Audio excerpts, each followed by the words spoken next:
And I was like, this is ridiculous, you know, that I've let myself go to this. Why did you choose a Les Paul Classic?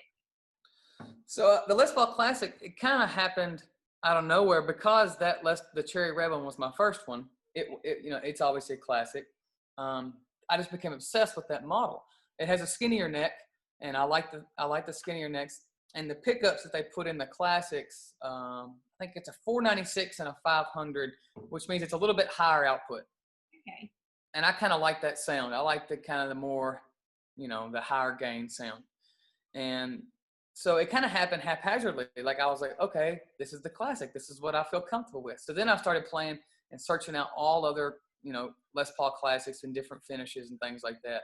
Because I've played customs, and I've got a custom, and I've had a standard before, but I never could really, I didn't, you know, get along with them as well as I did. The classic just felt right for me, you know, and it's probably a mental thing.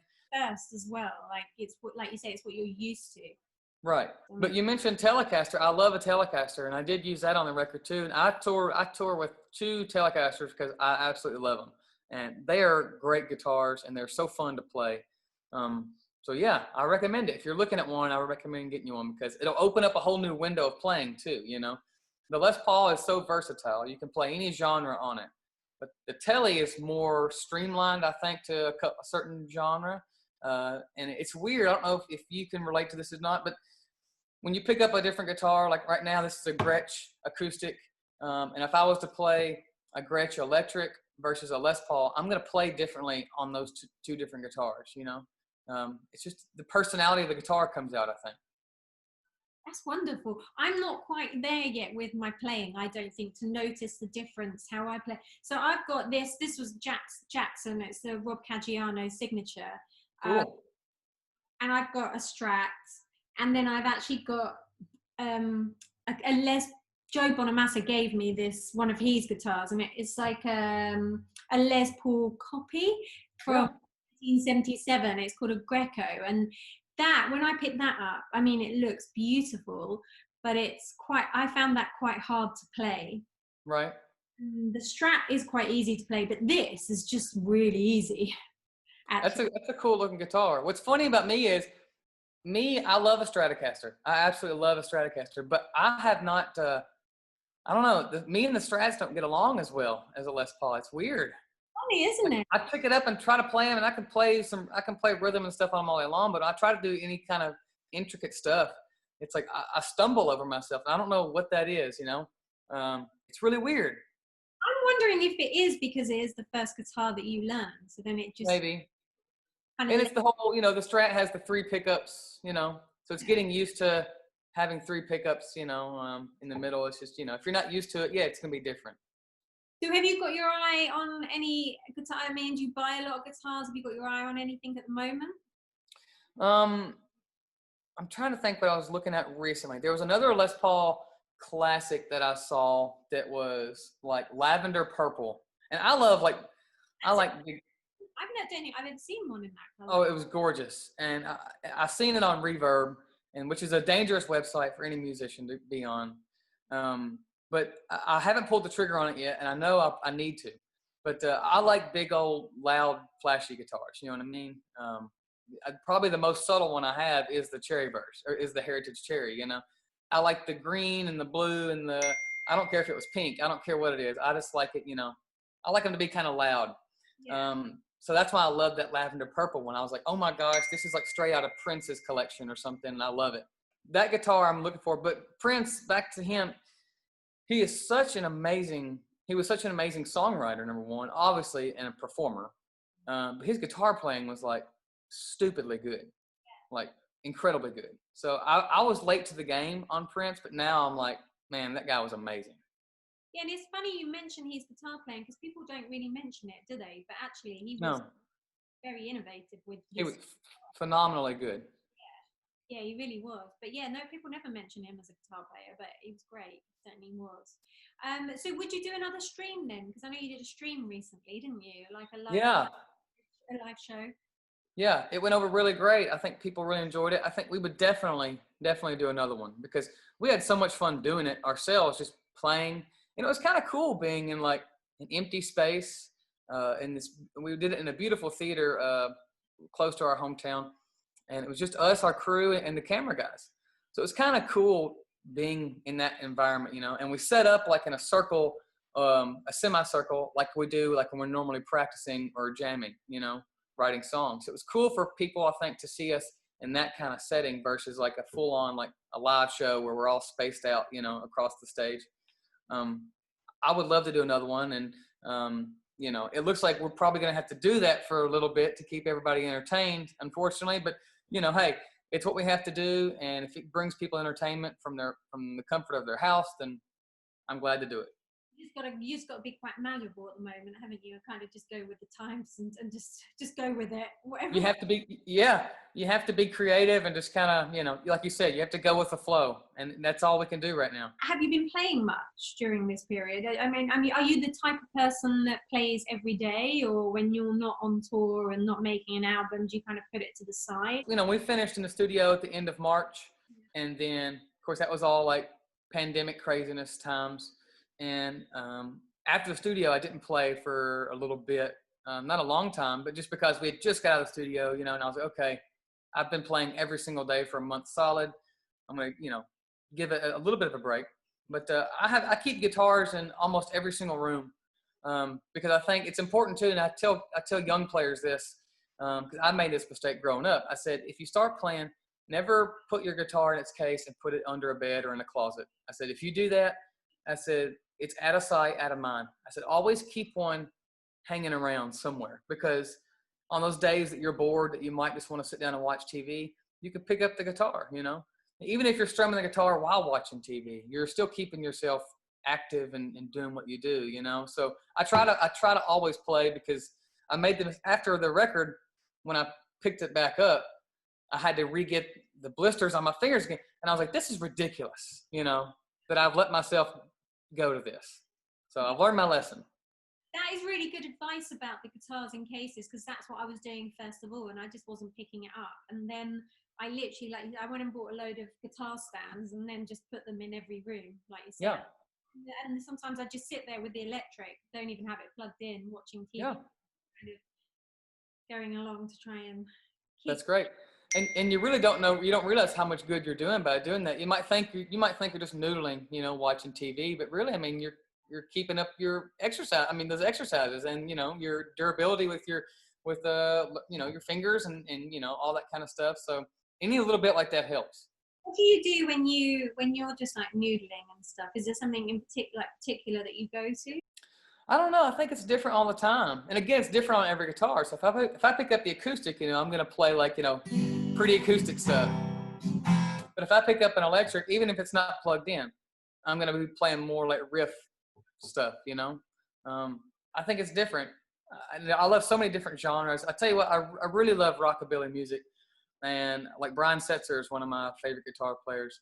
And so that's an art of guitar that I have been dedicating myself to try to learn more of, because it's such an amazing form of guitar playing.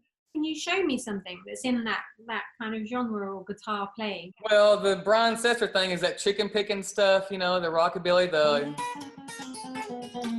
but a lot of it's with your fingers, So that's where I'm trying to master, like, okay, instead of just playing it with a pick, making it easy, like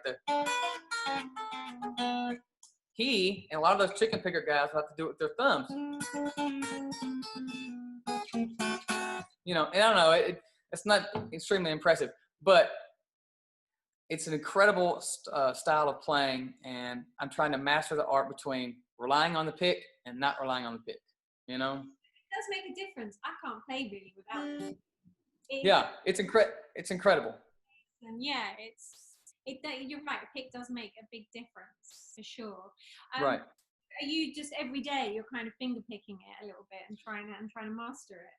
Yeah, a little bit, you know what I mean? And I've watched some tutorials online too, and I've watched some of his stuff on his technique of how he does it. And he's got a really cool technique. A lot of these they call them chicken pickers, or these rockabilly style guys. They have different techniques on how they pluck the strings with their fingers. So some guy might, like Brian sometimes will hold his pick like in between his thumb and pointer finger, Some guys will hold it differently.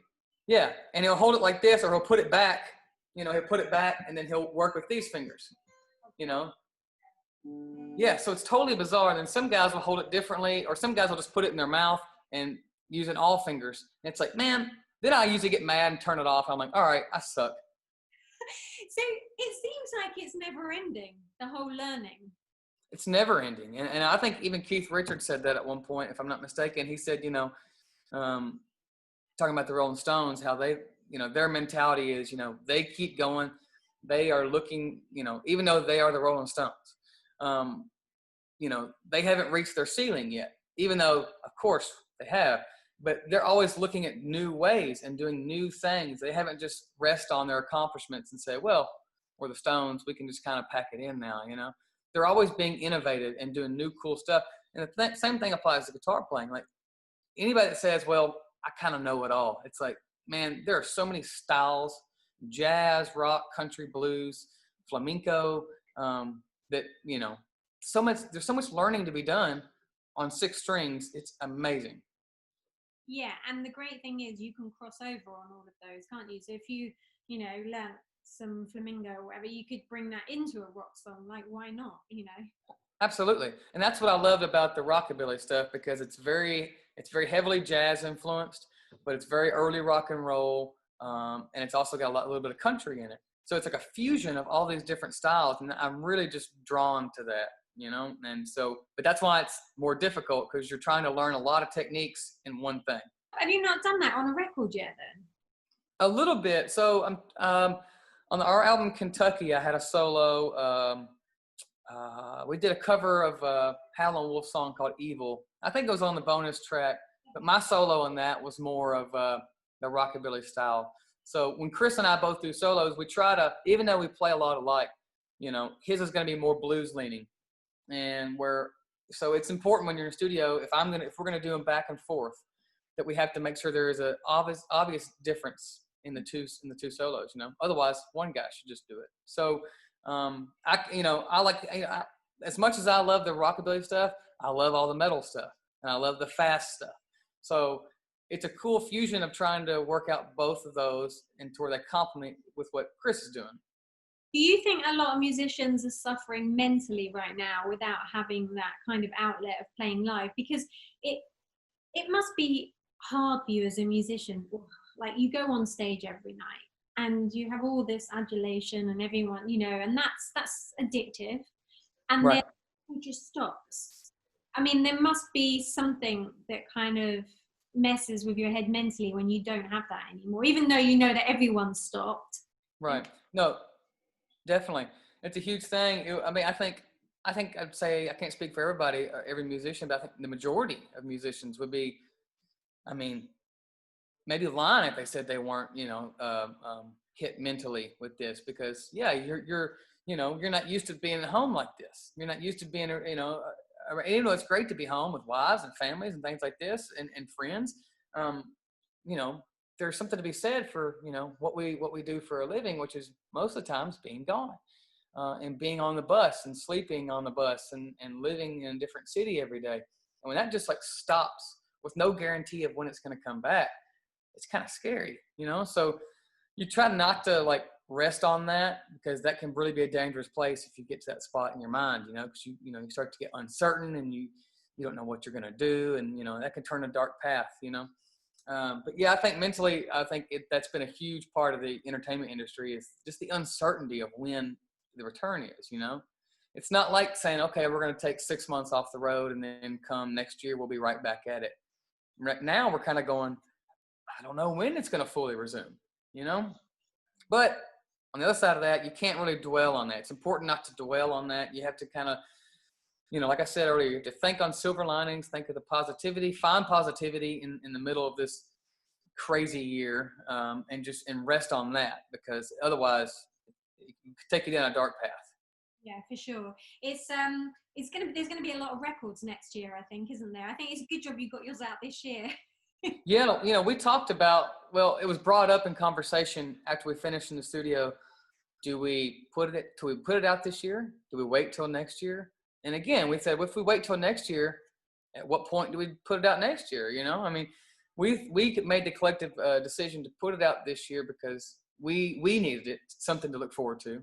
Once we kind of come to terms with, you know, our tours not happening, and we were just supposed to be getting back from the UK last week from our big tour over there, and you know, we were supposed to play Royal Albert Hall, you know, and it was gonna be amazing, and it's like, dang, now we can't do it.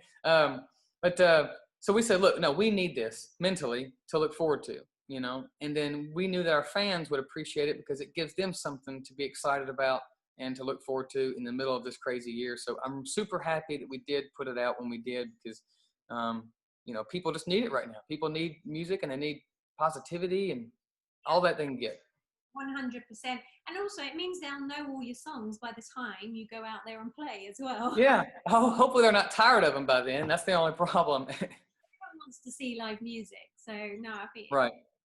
it's a good idea to put it out this year for sure, I think. And I, you know, talking about the whole mental health thing, like I realize it now so much that, you know, this guitar has saved me during this period. Sure. Like, it's just giving me something to focus on, and yeah, it's just, you can't underestimate the power of sort of learning to play an instrument, I think.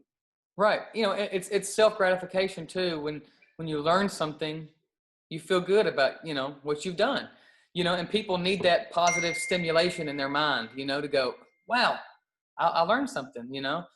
So I think it's great that you picked it up this year, because if it had been a normal year, maybe you wouldn't have found the love for the guitar that you have now, you know? So that was your silver lining through this. And I think a lot of people hopefully are doing that as well, is taking this time and go, okay, nothing I can do about this pandemic.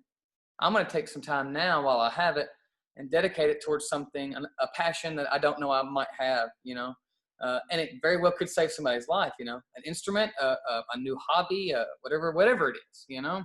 But the guitar or music alone is a huge part of, you know, saving lives, I think, because it's just a beautiful thing when you can learn something and you can start writing your own chord progressions. I think that's just wonderful. Yeah, well, I think your silver lining, you're going to end up being like the rockabilly finger picking king or something by the end of it. I don't know about that, but it's definitely giving me something to work towards. Exactly. Well, Ben, look, it's been lovely chatting to you. Thanks for coming on Life in Six Strings, and I hopefully will see you next year at a venue doing what you do best. Yes, thank you so much, Kylie. It's always a pleasure. We appreciate your support, and hopefully, yes, next time I see you, it'll be in person, and it'll be just a celebration of all celebrations. Brilliant. I'm looking forward to it. All right, we'll take care now. You too. Thank you.